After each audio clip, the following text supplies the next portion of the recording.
అన్యాయం చేయబడు ఇంకను అన్యాయం చేయనేమో పవిత్రుడైన వాడు ఇంకను అపవిత్రుడుగానే ఉండనేమో నీతిమంతుడు ఇంకను నీతిమంతుడుగానే ఉండనేమో పరిశుద్ధుడు ఇంకను పరిశుద్ధుడుగానే ఉండనేమో ఇదిగో త్వరగా వచ్చుచున్నాను వాని క్రియలు చొప్పున ప్రతి వానికి ఇచ్చుటకు నేను సిద్ధపరిచిన జీతము నా యొద్ద ఉన్నది. ప్రార్థన చేసుకున్నాం. మమ్మల్ని మిత్రులుగా ప్రేమించిన మా ప్రియ పరలోకపు తండ్రి, జీవాన్ని బట్టి జీవము కలిగిన తండ్రి, మీ పరిశుద్ధ ఆత్మలను కోట్లాలుగా స్తోత్రము తండ్రి. చదువుబడిన లేఖన భాగములను ఆశీర్వదించి దీవించండి ప్రభువా.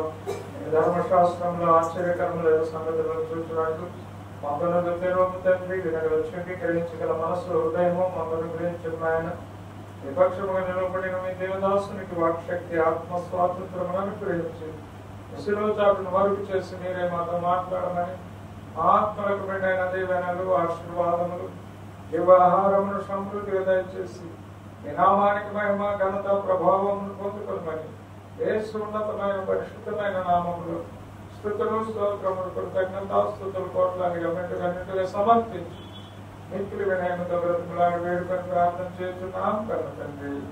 ఆమేన్. బైబిల్లో నీతిమంతులైన వ్యక్తులు వారి ఆత్మీయ లక్షణాలు ఏ లక్షణాలు మరి వారిని నీతిమంతులుగా మరి వారు పిలువబడ్డారు.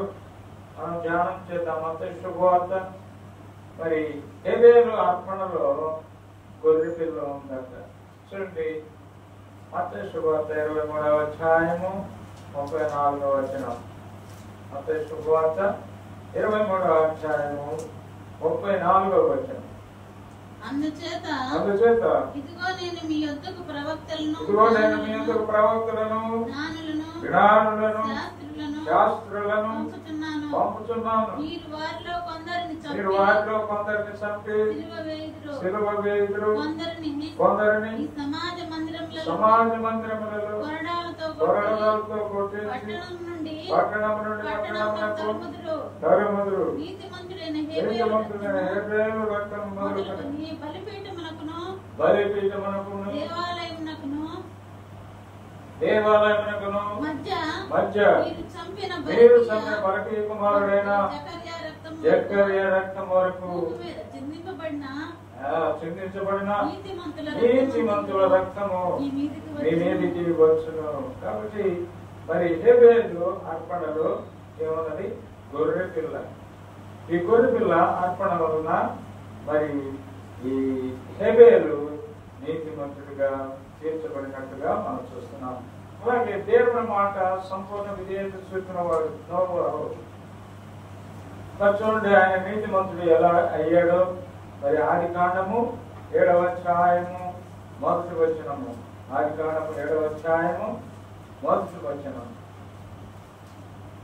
ఆదికాండము 7వ అధ్యాయము 1వ వచనము నుండి యెహోవా ఈ తరం వారిలో నీవే నా ఎదుట నీతిమంతుడుగా ఉన్నావు కనుక నీవును నీ ఇంటి వారును ఓడలో ప్రవేశించునని వారితో చెప్పాను.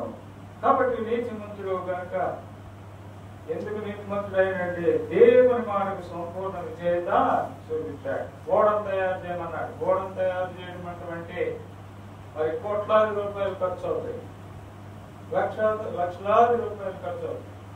3 అంతస్తులు పెట్టి ఒక ఓడను తయారు చేయి, దానిలో నీవును నీ కుటుంబమును ప్రవేశించమని చెప్తున్నాడు. కనుక దేవుని మాటకు సంపూర్ణ విధేయత చూపి ఆ ఓడను తయారు చేశాడు కనుక నోవాహు నీతిమంతుడిగా దేవుని చేత తీర్చబడ్డాడు. ఇంకా మనం చూసినట్లయితే యోహాను ప్రభువును ఘనపరిచేవాడంట. చూడండి, మార్కు శుభవార్త 6వ అధ్యాయము 19వ వచనం. మార్కు శుభవార్త 6వ అధ్యాయము 19వ వచనం. మార్కు శుభవార్త 6వ అధ్యాయము 19వ వచనం. మార్కు శుభవార్త 6వ అధ్యాయము హేరోదియా అతని మీద పగబట్టి అతని చంపింపగోరిన గాని ఆమె చేత కాకపోయేను. ఎందుకనగా యోహాను నీతిమంతుడును పరిశుద్ధుడునగు మనుష్యుడని హేరోదు ఎరిగి అతనికి భయపడి అతని కాపాడుతూ వచ్చెను. కాబట్టి యోహాను ఎలాంటి వాడట? నీతిమంతుడైన వ్యక్తి, పరిశుద్ధుడు కనుక ఆయనను మరి దేవుడు నీతిమంతుడుగా తీర్చాడు. కనుక మనం కూడా నీతిమంతులు కావాలంటే మనం ఏం చేయాలి? దేవుని మాటలు మనం అర్పించే అర్పణలో దేవునికి ఇష్టమైనదిగా ఉండాలి. గుడ్డిది మరి అంగవైకల్యం కలిగింది మనం అర్పించకూడదు. ఏదైనా దేవునికి ఇస్తే మరి హెబేలు వలె ప్రశస్తమైనటువంటి వాటిని మనము దేవునికి అర్పించాలని దేవుడు చెప్తున్నాడు. అలాగే నోబహు దేవుని మాటకు సంపూర్ణ విధేయత కలిగిన వాడు కనుక నీతిమంతుడుగా దేవుడు తీర్చాడు. అలాగే మరి యోహాను ప్రభువును కనపరిచేవాడు. ఎలా కనపరిచాడు? ఆయన చెప్పుల వారు ఇప్పటికైనా నేను యోగ్యుడను కాను కనుక ఆయన హెచ్చవలసి నేను తగ్గవలసి ఉన్నదని తగ్గించుకున్నాడు కనుక మరి ప్రభు అంటున్నాడు, స్త్రీలు కనిన వారిలో యోహాను కంటే శ్రేష్ఠులు ఎవరు లేరని. కనుక ప్రభువును కనపరచువాడే నీతిమంతుడిగా తీర్చబడ్డాడు యోహాను. కనుక మనము మరి హెబేలు వలె మన అర్పణలో మరి అర్పణ సంపూర్ణంగా ఉండాలి. అలాగే నోబహు వలె దేవుని మాటకు లోబడే వారంగా, దేవుని మాటకు విధేయత చూపించే వారంగా మనం ఉంటే నీతిమంతులుగా తీర్చబడతామని.